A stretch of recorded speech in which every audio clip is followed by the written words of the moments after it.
પ્રણામ, નમસ્કાર. રત્ન સ્પિરિચ્યુઅલ વર્લ્ડમાં આપ સૌનું હાર્દિક સ્વાગત છે.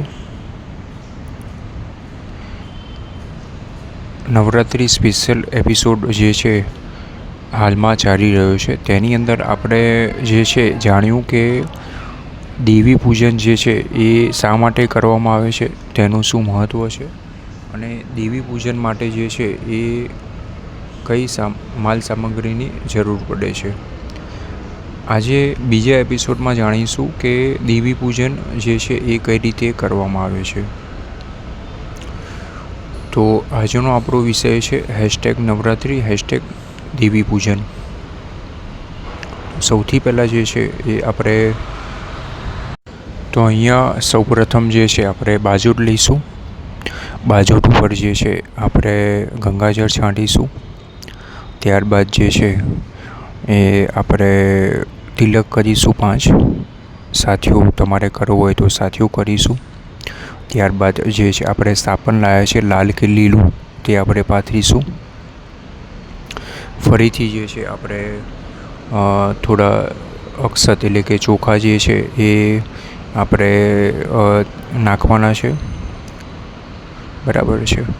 પછી જે છે એ તમારે જે છે એ બીજો એક પાટલો લેવાનો. પાટલા ઉપર જે છે એક પાણી ભરેલી વાડકી, ચમચી, એક થાળી, પાટલાની નીચે એક ડીશ હાથ ધોવા માટે.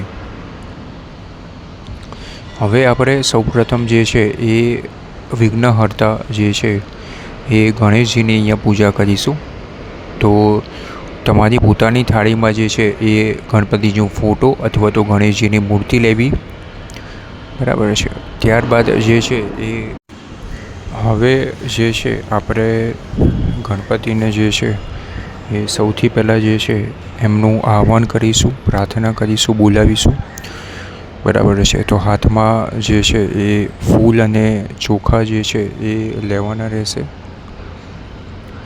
ઓમ ગમ ગણપતે જે છે એ તમારે 3 વખત બોલવાનું રહેશે. અને પછી જે છે એ ગણપતિની આગળ જે છે મૂકવાના રહેશે. ત્યારબાદ જે છે એ ગણપતિની સાથે સાથે આગળ 2 સોપારી મૂકવી, એટલે કે રિદ્ધિ અને સિદ્ધિની. તેમને પણ આહ્વાન અને પ્રાર્થનાથી બોલાવીશું, સારા ભાવથી બોલાવીશું. તેમની આગળ પણ જે છે હાથમાં ફૂલ અને ચોખા જે છે એ રાખવા. રિદ્ધિ સિદ્ધિનું જે છે એ નામ લઈને, સ્મરણ કરીને, પ્રાર્થના કરીને સોપારી આગળ જે છે ફૂલ અને ચોખા મૂકી દેવા.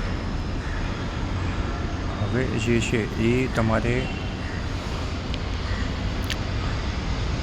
તમારે સૌથી પહેલાં જે છે એ જમણા હાથમાં જે છે પાણી લેવું.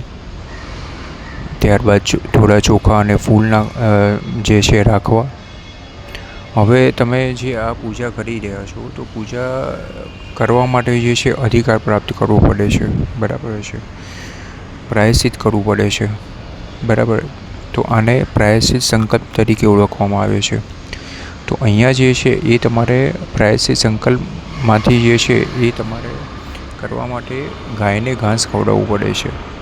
બરાબર છે. તો અહીંયા જે છે એ તમારે ગાય માતાનું સ્મરણ કરીને, વંદન કરીને, પ્રાર્થના કરીને કે હે ગાય માતા, હું જે આ પૂજાપાઠ દેવી પૂજન જે કરી રહી છું, બરાબર છે, તેનું સંપૂર્ણ ફળ મને આપજો અને અનુમતિ આપજો. બરાબર છે. એવું જે છે વિનમ્ર ભાવે જે છે પ્રાર્થના કરીને, વંદન કરીને તમારે ગાય માતાનું સ્મરણ કરવાનું અને પછી જે છે થાળીમાં પાણી મૂકી દેવાનું. હવે ત્યારબાદ જે છે એ તમારે આ જે પહેલો સંકલ્પ હતો પ્રાયશ્ચિત સંકલ્પ, તો અહીંયા તમારે 3 દિવસમાં કે 7 દિવસની અંદર ગાયને ઘાસ ખવડાવી દેવાનું રહેશે, 10-20 રૂપિયાનું.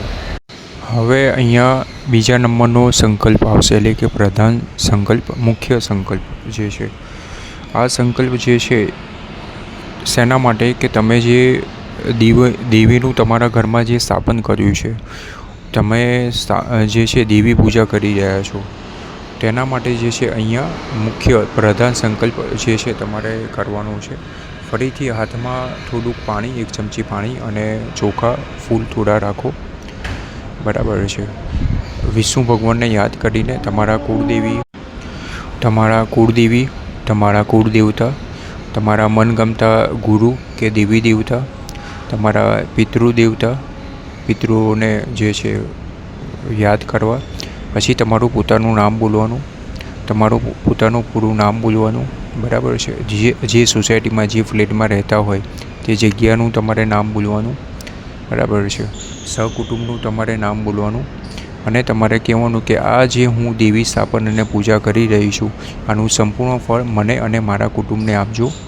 મારી જે પણ તકલીફ છે તમારી તકલીફ બોલવાની, તમારી ઈચ્છા બોલવાની, બરાબર છે. અને આ રીતે તમે પરિપૂર્ણ કરજો, આનું સંપૂર્ણ ફળ મને આપજો અને ઘરમાં સુખ સમૃદ્ધિ અને શાંતિ આપજો, બરાબર છે. આવી રીતે સારા ભાવથી, વિનમ્ર ભાવથી જે છે પ્રાર્થના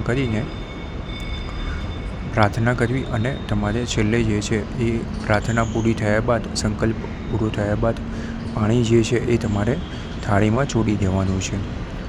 હવે તમારો જે છે બીજા નંબરનો પ્રધાન સંકલ્પ એટલે કે મુખ્ય સંકલ્પ અહીંયા પરિપૂર્ણ થાય છે. હવે આપણે જે છે ગણપતિની પૂજા જે છે આપણે ચાલુ કરીશું. તો અહીંયા જે છે એ તમારે ગણપતિનું સૌ પહેલાં આપણે આહ્વાન કર્યું. હવે આપણે ગણપતિને સ્નાન કરાવીશું. તો સ્નાનમાં જે છે ને એ આપણે ગણપતિ અથર્વશીર્ષ જે છે તમે વાંચી શકો છો એક વખત, અથવા તો માની લો કે એમાં તમારે ટાઈમ નથી કે નથી આવડતું કે જે પણ કારણ છે, તો અહીંયા તમે જે છે એ 21 વખત જે છે ઓમ ગમ ગણપતિ નમઃ એનું જે છે મંત્રનું સ્મરણ કરીને તમે અહીંયા ગણપતિને સ્નાન કરી શકો છો, ચમચી વડે, ફૂલ વડે, બરાબર છે. સ્નાન કરાયા બાદ તમારે જે છે ફૂલથી કે રૂમાલથી સાફ કરવાના રહેશે, બરાબર છે. હવે પછી જે છે એ તમારે જે ડીશ હોય, બરાબર છે, એ ડીશમાં તમારે જે છે એ ગણપતિને બેસાડી દેવાના. ત્યારબાદ રિદ્ધિ સિદ્ધિને પણ જે છે એ આપણે સ્નાન કરાવીશું. 11 કે 21 વખત ઓમ રિદ્ધિ સિદ્ધિ માતાએ નમઃનું જે છે શ્લોકનું જે છે મંત્રનું સ્મરણ કરીને તમારે સ્નાન કરવાનું રહેશે. તેમને જે છે એ